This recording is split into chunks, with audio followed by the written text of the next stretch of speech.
Truck एक छोटा बच्चा चला रहा था।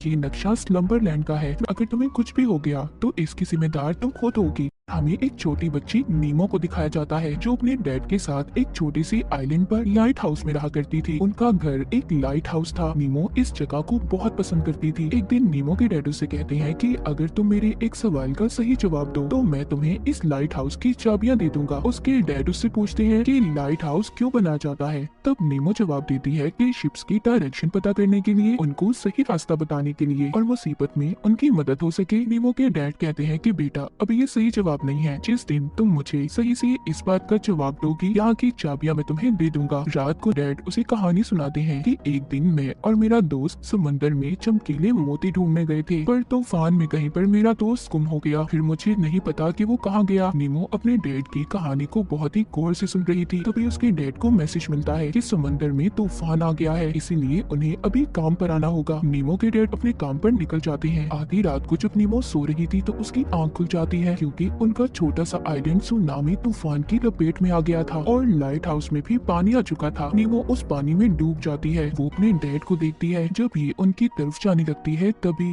एक मॉन्स्टर आकर उसके डैड को निगल जाता है। तभी नीमो की आंख खुलती है। इसका मतलब ये था कि वो सपना देख रही थी। सुबह को नीमो के पास कुछ कार्ड आते हैं और आकर उसको उसके डैड की मौत का बताते हैं। ये सुनकर नीमो टूट गई थी। वो बहुत ज्यादा दुखी हो जाती है। एक लेडी ऑफिसर उसको बताती है कि उसके डैड चाहते थे कि वो उनकी बात अपने अंकल के पास जाकर रहे, पर नीमो अकेले ही इस आइलैंड पर रहना चाहती थी। ऑफिसर कहती है बेटा तुम अकेले यहाँ पर नहीं रह सकती, इसीलिए तुम्हें अपने अंकल के साथ जाना होगा। अब नीमो अपना सारा जरूरी सामान लेती है और अपने अंकल के साथ चली जाती है। उसके अंकल एक बहुत ही अमीर इंसान थे। वो नीमो को अपने साथ रखने पर बहुत खुश थे, पर वो ये नहीं जानते थे कि बच्चों को कैसे रखा जाता है। उधर नीमो भी अपने डैड की मौत के बाद चुप चुप रहने लगी थी। रात को सोते हुए जब नीमो की आंख खुलती है तो वो देखती है उसका पसंदीदा खिलौना जिंदा हो गया था और उसका बेड खुद अपनी टांगों पर चलकर उसे खिड़की से बाहर ले जा रहा था। फिर वो बेड पानी से होता हुआ उसे एक जादू की दुनिया में ले जाता है जहाँ पर नीमो की मुलाकात फ्लिप नाम के एक आदमी से होती है जिसके सर पर दो बड़े बड़े सींग थे। फ्लिप वहाँ पर नीमो से उसके डैड का पूछता है। वो बहुत ही दुखी होकर उसे अपने डैड की मौत का बताती है। वो भी ये बात सुनकर दुखी हो गया था। कहता है दरअसल मुझे तुम्हारे डैड से एक नक्शा चाहिए था। नीमो ये समझ रही थी कि वो अभी भी सपना देख रही है। वो उसे कहती है मेरे सपने से चले जाओ। फ्लिप कहता है ठीक है मैं चला जाऊंगा, पर तुम्हें मुझे वो नक्शा देना होगा जिसकी मदद से मैं चमकीले मोतियों को ढूंढ सकता हूँ और तुम भी उसकी मदद से एक ऐसी दुनिया में जा सकती हो जिसका नाम स्लम्बरलैंड है, जहाँ पर हर विश ख्वाहिश पूरी होती है और तुम वहाँ जाकर अपने डैड से भी मिल सकती हो। नीमो ये सुनकर खुश हो जाती है। अब फ्लिप उसको ये कहकर उसकी असल दुनिया में भेज देता है कि जाओ जाकर नक्शा ढूंढो और नीमो अपनी सपनों की दुनिया से असल दुनिया में जाग जाती है। अगले दिन उसके अंकल उसका एडमिशन करवाने उसे स्कूल लेकर जाते हैं जहाँ पर उनकी मुलाकात स्कूल की टीचर से होती है। वो कहती है आप फिक्र नहीं करें, मैं नीमो का ख्याल बहुत अच्छे से रखूंगी। वो नीमो को लेकर क्लास में जाती है और सब बच्चों से मिलवाती है। वहाँ पर नीमो की दोस्ती एक लड़के से होती है जो उसका बहुत अच्छा दोस्त बन गया था। वो उसको भी अपने डैड के बारे में भी बताती है। रात को नीमो के अंकल उसे दरवाजे का लॉक खोलना भी सिखाते हैं। असल में उनका बिजनेस दरवाजों के लॉक्स बनाने का था। रात को दोबारा से नीमो का खिलौना जिंदा हो गया था। उसके डैड का नक्शा भी उसे मिल जाता है। अगली सुबह जब नीमो स्कूल जाती है तो वो अपने अंकल के फोन से स्कूल में एब्सेंट लगवाकर स्कूल के ऐसे हिस्से में चली जाती है जहाँ पर जाना मना था। वहाँ पर जाकर कपड़े बदलती है और वहीं पर अपने खिलौने को लेकर सो जाती है। दोबारा से सपने में जाते ही वो फ्लिप को नक्शा दे देती है, पर वो नक्शा लेते ही उसकी मदद करने से मना कर देता है। कहता है यहाँ से जाओ, मैं तुम्हारी कोई मदद नहीं कर सकता। पर नीमो वापिस नहीं जाना चाहती थी। कहती है कुछ भी हो जाए मैं तुम्हारे साथ जाऊंगी, मैं अपने डैड से मिलना चाहती हूँ। फ्लिप कहता है ठीक है तुम मेरे साथ जा सकती हो, पर इस दौरान अगर तुम्हें कुछ भी हो गया तो इसकी जिम्मेदार तुम खुद होगी।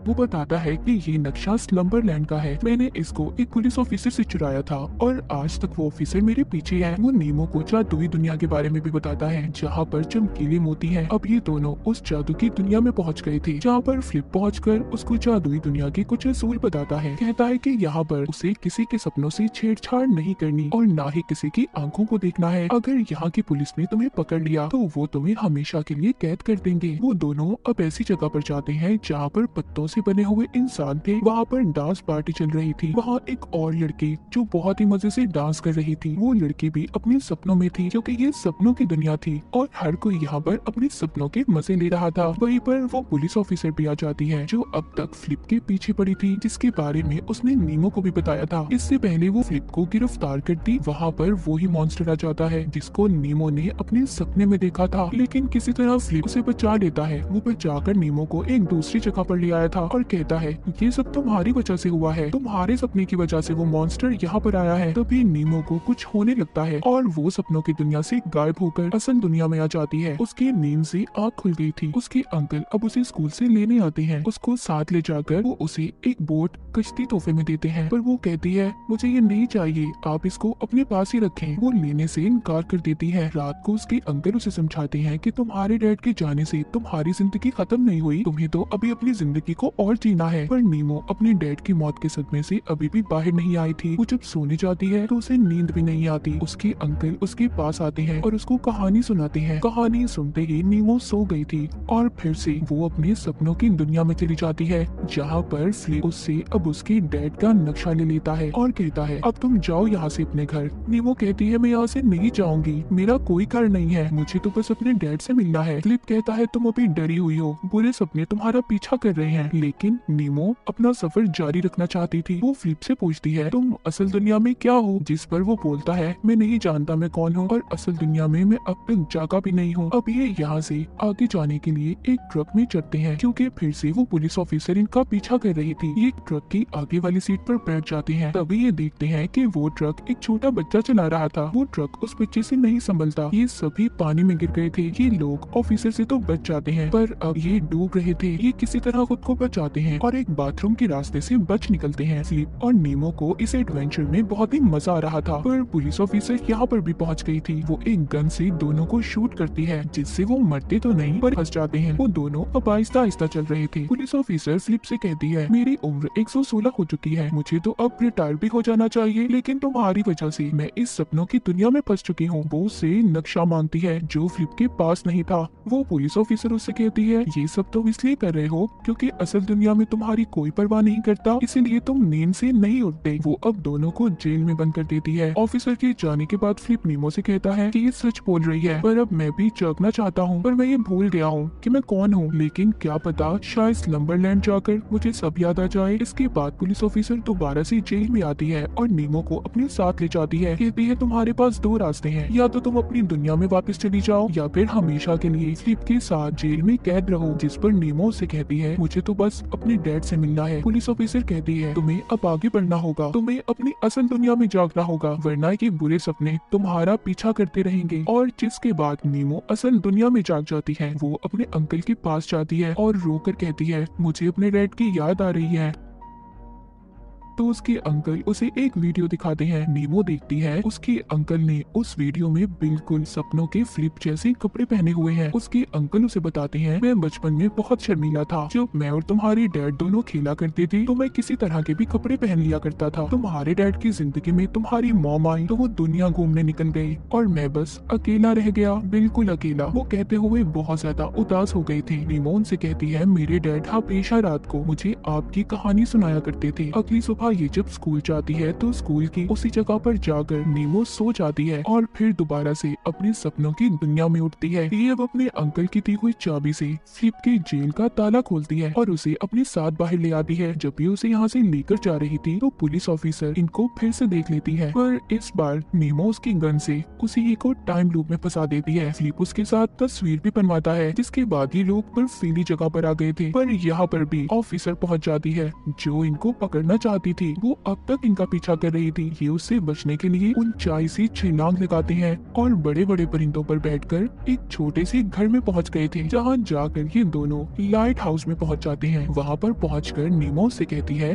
मैं जानती हूँ तुम कौन हो, तुम मेरे अंकल फ्लिप हो। तभी असल दुनिया में नीमो को उसकी टीचर जगा देती है। वो अब उसके अंकल को बुलाकर उससे पूछती है कि तुम वहाँ पर क्या कर रही थी। ये सब बातें सुनकर नीमो के अंकल भी उससे बहुत नाराज हो गए थे। वो घर जाकर नीमो को कहते हैं, मैं समझ रहा था कि तुम स्कूल जाकर अच्छे दोस्त बनाओगी, पर तुम तो वहाँ पर पढ़ने ही नहीं जाती थी। तुम सबसे झूठ बोल रही थी। उस रात बहुत तेज बारिश हो रही थी। नीमो गुस्से में अब अपने अंकल की दी हुई कश्ती में बैठकर चली जाती है। वो लाइट हाउस की तरफ जा रही थी और जाते हुए कश्ती में सो जाती है। बाद में वो खुद को समंदर में पाती है। जैसा कि नीमो के डैड ने कहा था कि समंदर के नीचे एक बहुत बड़ा सुराग है, वो अब उसी तरफ जा रही थी। उधर सपनों के फ्लिप को भी पता चल जाता है कि छोटी प्रिंसेस ख्वाबों के समंदर में गई है। जैसा कि फ्लिप ने बताया था, चमकीले मोतियों के बारे में, ये अब उसे ढूंढ लेती है और एक हाथ में भी पकड़ लेती है। तभी वहाँ पर मॉन्स्टर आ गया था, पर फ्लिप आकर एक प्लेन की मदद से उसे बचा लेता है। लेकिन वो मॉन्स्टर अभी भी उनके पीछे था, जिससे उनका प्लेन तबाह हो जाता है। वो मॉन्स्टर अब आहिस्ता आहिस्ता सपनों में सब लोगों को मार रहा था, इसीलिए सब अपनी असल दुनिया में जागने लगे थे। उधर असल दुनिया में नीमो के अंकल उसे ढूंढ रहे थे। सपनों की दुनिया में स्लम्बरलैंड पहुंचने से पहले नीमो की हालत खराब हो रही थी, क्योंकि जिस कश्ती पर वो थी असल दुनिया में वो पानी में डूब रही थी। उसके हाथ से मोती भी गिर जाता है और सपनों की दुनिया में मॉन्स्टर आकर फ्लिप को पकड़ लेता है। अब जब सपनों की दुनिया वाला फ्लिप मर चुका था, तो असल दुनिया के फ्लिप को